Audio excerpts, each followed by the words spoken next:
Salamat sa pagpapalaya at pagmamahal. Welcome to our 365 daily devotion.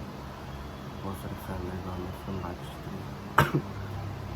At ang topic ko na tatalakay natin ngayon ay bakit sinabi ni Jesus na siya ang pintuan.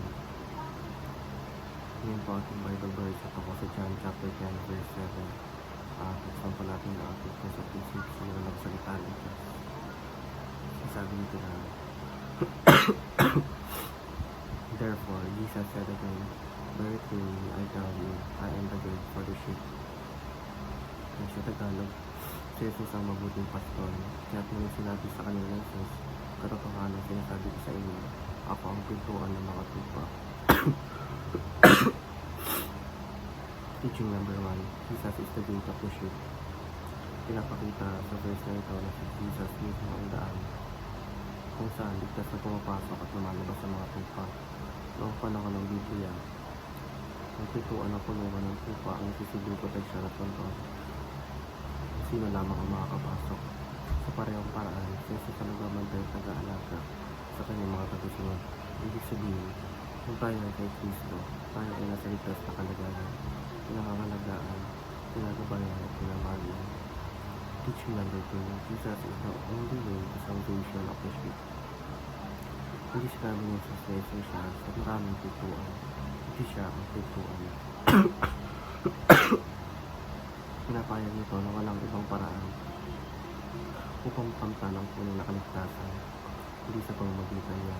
Hindi sa pata mabubuting gawa ang iyon o sariling talino. Teaching number 3, Jesus is the protection of the sheep against thieves. Pinanggit sa verse na may mga magnanakaw tulisan na nagdalayan ng pira, manakit at mga tupa. Pinapakita nito na maraming maling pilig, maling aral at tukso ang lumarating upang ilayo ang tao sa Diyos. Application number 1, stop following strangers, instead run away. Bilang mga tupa ni Kristo, kailangan natin maging mapagmatsyag sa mga tinig na hindi mula sa Kanya. Mga payo, influensya o paniniwalang taliwas sa salita ng Diyos. Sa halip na makanito sumunod, kailangan natin lumay ulit sa mga ito. Application number 2, stay away from Satan's temptations. Ang mga tukso ay madalas dumating sa anyong nakasiyahan at madaling solusyon o pansamantalang hindi hawak. Ngunit kung sa Jesus ang ating pintuan, pipiliin natin manatili sa kanyang kalooban kahit mahirap.